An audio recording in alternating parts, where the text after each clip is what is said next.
Hello everyone, I welcome you to the CEC lecture series. I'm Nupur Chawla, teaching English literature at Maitri College, Delhi University. Today's lecture is part of the ongoing series that is on English drama.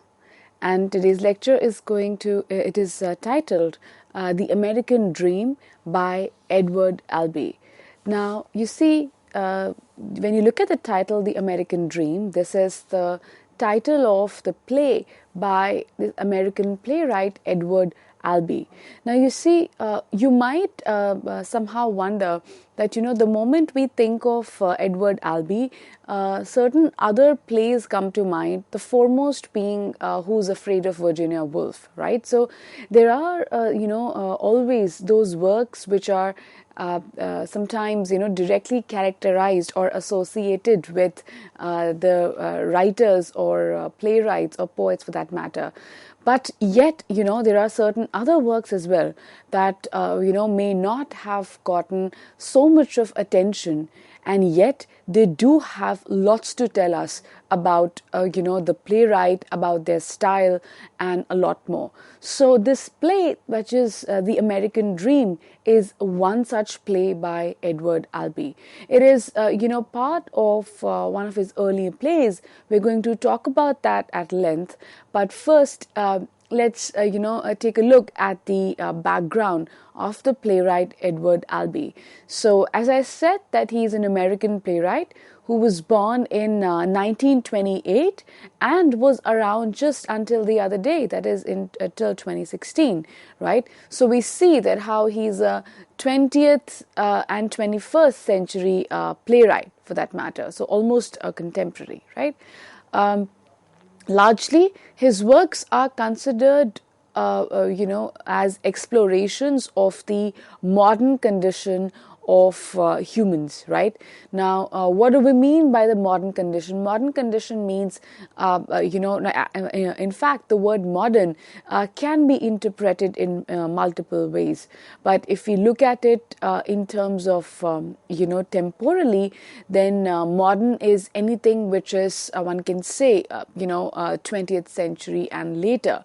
And if we look at the term in terms of the value system, then of course modern is that which is new, which is forward-looking, which is non-traditional, and at another level, at a third level, the word modern also implies or brings our attention to that particular period in literature which had writings with some set of common characteristics. For instance, they would be experimental, they would be, based in human condition, they would be carrying questions which are philosophical, which are, existential, basically, which would be, talking against the grain. So all these are the connotations of the word modern. But when we say that, Albee's works are considered as explorations of the modern condition, one can say that, we mean that his works engage with the 20th or the 21st century condition of humanity, right? The value systems, the issues, the questions which became important for human beings, particularly in the American society. So these are, that is what forms the crux of this creative engagement by Edward Albee in his plays. Now, you see, in fact, the early plays of Albee were viewed as the American variants of the trend theatre of the absurd. Now, this trend was European. Theatre of the absurd was a cultural, literary, artistic trend, right? And, theatre of the absurd particularly, not cultural, but it was in particular a literary trend, which, in which plays of a certain kind were written, right? That was, this trend actually became popular after the World Wars, when, people had started to feel the absurdity of human condition, right? After such, magnanimous event, or an event which actually shook not just human lives, but in every way, the value systems, the beliefs, the thought process, everything was called to question, right? So at that time, people had started to mull over the idea of absurdity, that how life in that sense, or a lot of elements of life in that sense, come across as somewhat absurd, right? So the theater then, which dealt with this issue, which engaged with this idea, is titled as the theater of the absurd. Now you see, if you look at Albee's inclination as a playwright, in fact he started quite young.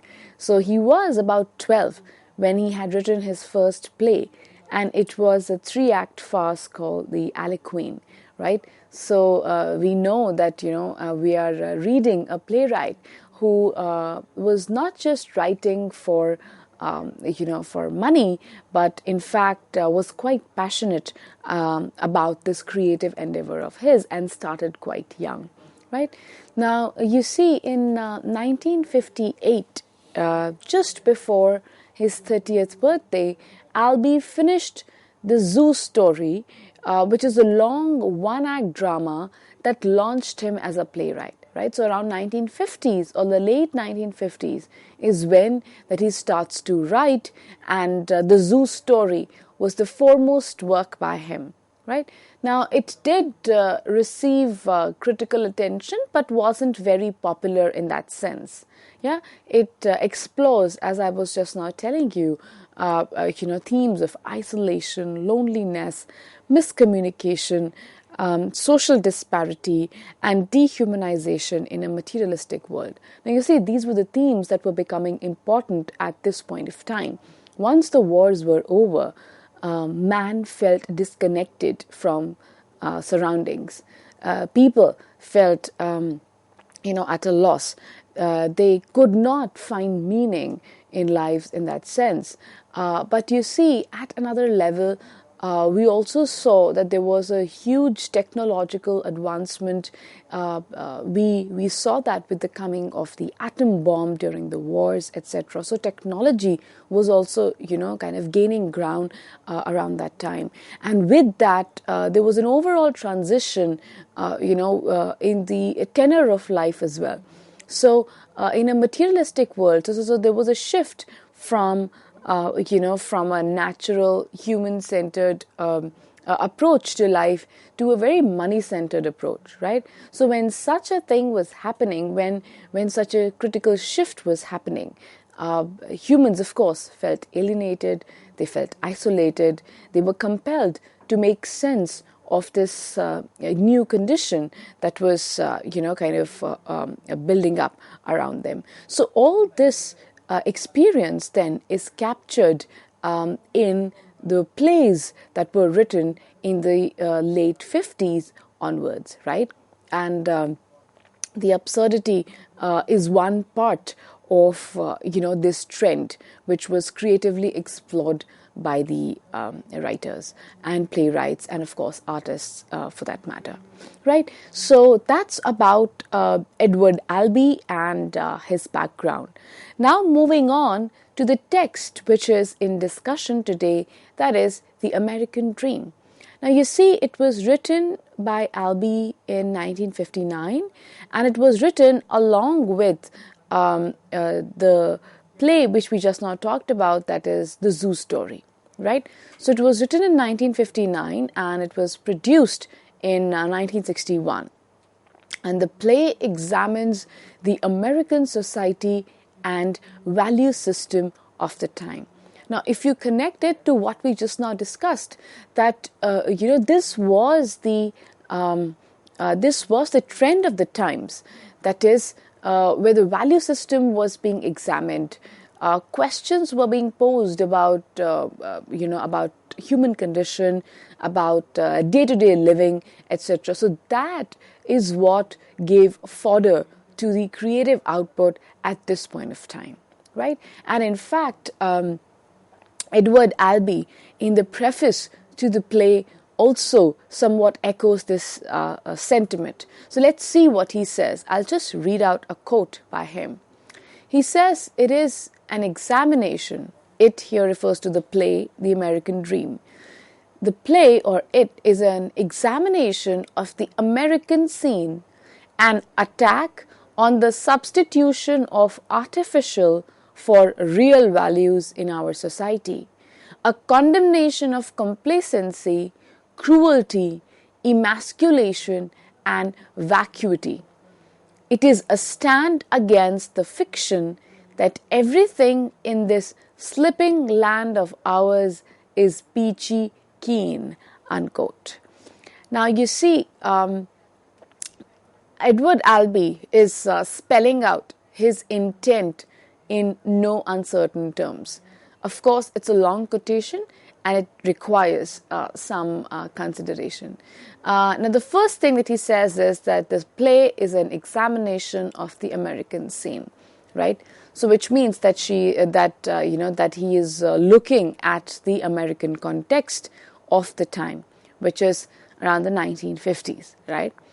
And while he is examining or analyzing the American context, he views certain gaps in the society.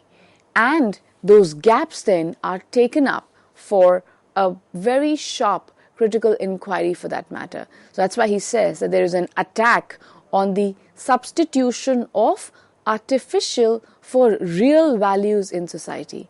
So now there was no longer, a genuineness in the society with the coming of technology, with the shift to, a commercial ethos, where the society wanted to rebuild itself after such a mass destruction by the world wars, right? It seemed to be the case that there was no more any space for the real values, and instead, just those values were being followed that were convenient for people, to get ahead. So that's what he says, that there's an attack on such a value system. Next, he says that there's a condemnation of complacency, cruelty, and vacuity. Now you see again, vacuity, a sense of emptiness, right? Complacency, being self-satisfied, right? So what we notice is that Albee was also somewhat concerned with this another aspect of human condition, the sense of emptiness that people felt, right? On the one hand was this kind of a vacuity, emptiness, a lack of purpose, lack of moorings, lack of idealism, right? On the other hand is this complacency, which is some kind of a very self-satisfied, a state of being where you would not want to reach for something greater, right? And finally, Albee says that it is a stand against the fiction that everything in this slipping land of ours is peachy keen. Now, in fact, he says that this play is supposed to be a criticism of the fact that America has all sorted, that America has everything, which is in place, right? But of course, that was not the case, and that is what the playwright examines and wishes to highlight. Okay, now you see in this is the time when which is captured by the play, and that is the purpose of the play as mentioned by Albee in this quotation in the prologue to the play. Now you see another telling statement of about the play appeared in the press around the time when the play was staged, right? Now, what is this statement? Let's take a look at it. It said, the play American Dream is a ferocious, uproarious attack on the substitution of artificial for real values, a startling tale of murder and morality that rocks middle-class ethics to their complacent foundations. In it, Albee explores the hollowness of the American dream as well as the fallacy of the ideal American family, unquote. So you see, somebody in the media made this very important observation. One, of course, that it's an attack on the artifice of the new values which had come up. But at the same time, it also is a tale, as the writer says, of the murder and morality that rocks middle class ethics to their complacent foundations. So means that there's a kind of a the middle class morality or the middle class ethics which were not very kind of in place, are also brought to question. We are made to re-look at these ethics. We are made to take a re-look at these ethics through this play.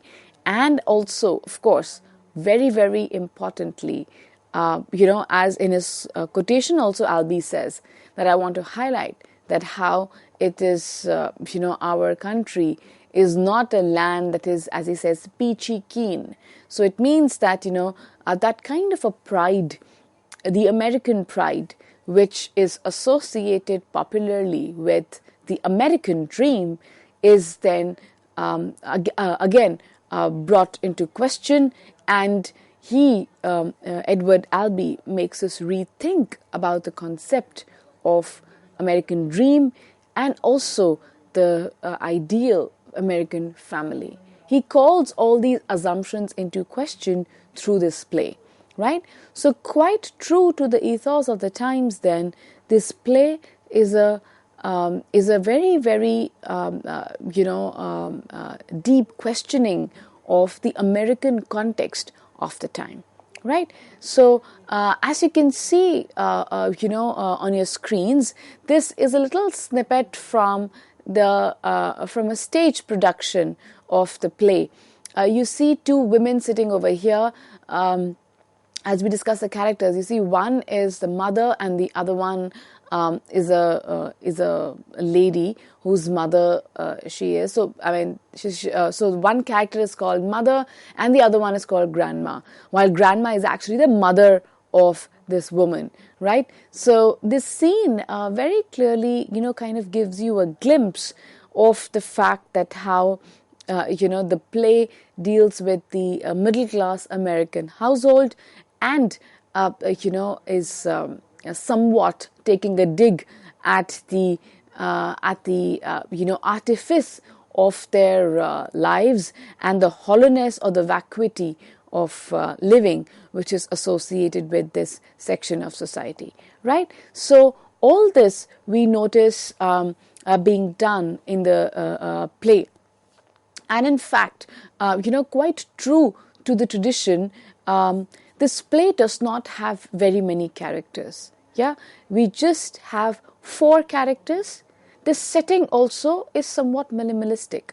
It is set within the household, and there is not a lot of extra props that one would see used in the text. So for that matter, it's a very, very straightforward, and one can say a minimalistic kind of a theatrical engagement with the issue, right? And when we think of the 1960s, when we think of minimalism, and of course what comes to mind is Samuel Beckett's Waiting for Godot, where the stage had just a single tree and 2 characters. That's about it, right? So you see, even such an aesthetic, now even as Edward Albee did not go to such a great length as Samuel Beckett did, but somehow, somewhere, the choice of fewer characters, the choice of simplistic settings, the choice of not a lot of a dynamism between scenes, etc., also seems to convey a certain point, right? Which is that, remember the vacuity that we've been talking about. So the vacuity then is evoked not only by means of, dialogue or conversation or communication between the characters, but even that sense is evoked through the stage setting as well, right? The way stage appears, the way characters appear over there, right? So that sense is developed all throughout by the playwright through these physical means as well. Yes, so that is why there's a kind of a difference between what we call as the performative and let's say the fictive, right? So in the performative, we see that the ideas or the issues are actually enacted, dramatized, performed on stage, so that they kind of enter our psyche still better, instead of merely engaging in representations or descriptions, right? So these are some of the other elements also which we need to keep in mind, right? Quite often we engage in an analysis which deals with themes, which deals with issues. That's about it. But we should not forget that while dealing with a play, the performative angle, how does the play appear on stage? How does it look on stage? How does what does the audience actually see when it is being performed? All those elements, what do the characters wear, right? All those elements also very significantly contribute to the theme or the issues or the point that the playwright wishes to make, right? So in this lecture, what we have seen is that we have looked at the background of Edward Albee, the American playwright. We have seen that how this play, is actually, at least in the words of the playwright, and in some in some critical observations of the play, also indicate that how it becomes, a work which examines the American value system, the American life, the American dream, and brings our attention to the vacuity of the middle class living, right? So having set up this background, in the next lecture that we have, we will just very briefly discuss what do we mean by the concept American dream, and then we will move on to a discussion of the play, right? Because it is kind of inadequate, or your analysis or your understanding would be incomplete of any work of American literature without you knowing what exactly is American dream, right? So that is something that we will begin with in our next lecture, and we will take the discussion forward about the text from there. Thank you.